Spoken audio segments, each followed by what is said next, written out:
Okay, right along. I just witnessed a situation in Walmart, and I just want to get your opinion on what you would have done, how you would have handled it. So I'm in the line waiting to be checked out by cashier. A couple, elderly couple, white couples in front of me. They were probably early to mid 70s.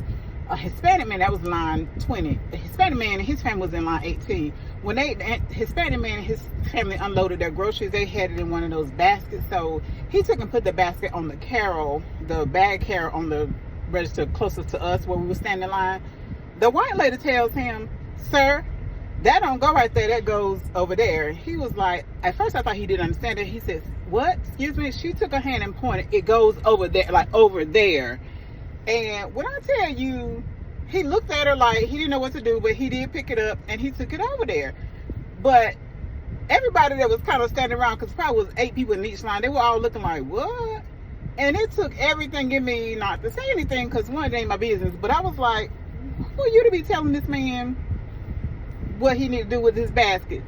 And so everybody was just kind of looking at her. So, but her husband said to her, counting her down low, because I was standing like literally right beside him. He said, "Baby, you don't say that to people." She said, "So? I don't care. I don't care." So tell me, if you were the man, how would you have handled that? Like, and the other thing you have to kind of sometimes keep in mind, when people who are undocumented, they try to lay low. They don't want to get police involved or say anything that would risk getting police involved, so that, that whole process with somebody looking at your papers and all this kind of stuff.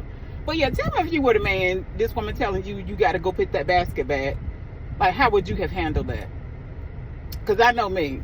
Even if I thought about I was or was not going to put it back, she don't know what his reason was for not putting it back. But how would you have handled that?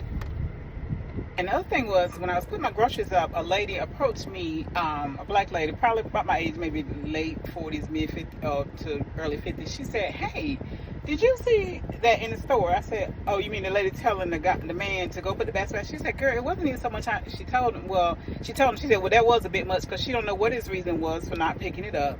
She said, but when he asked her, like, "Excuse me," she's like, she pointed almost like he was a child, like, it goes over there, which I said, "Yeah, I did see that." She was like, see, she don't know what his reasons for not putting it back up. And then had he went postal on her, she'd have felt like somebody did it wrong. She said, "I was talking on the phone to a friend of mine. I was like, oh my God, this lady just pretty much ordered this Hispanic man to go put his basket back." And I was like, yeah. She's like, "Oh my God." I said, "But I will say this, I was close enough. Y'all was standing right beside him. She was about two people behind the Hispanic man in his family." She said, I said, "So I did hear her husband say, 'Baby, you don't do that.'" And she said, "Well, that's what she was over there saying. I don't care, and I don't care for it." She's like, "I was wondering what that was about." I said, "Yeah, that's what she said to him." She said, "Oh my God, can you imagine what he has to go through at home?" I said, "I can't, but you just have to be real careful about telling and interfering with folks, because you just don't know what their mental state is this day and time. And people are just too bold these days." I said, I will agree with you. She was like, couldn't have been me." I totally agree.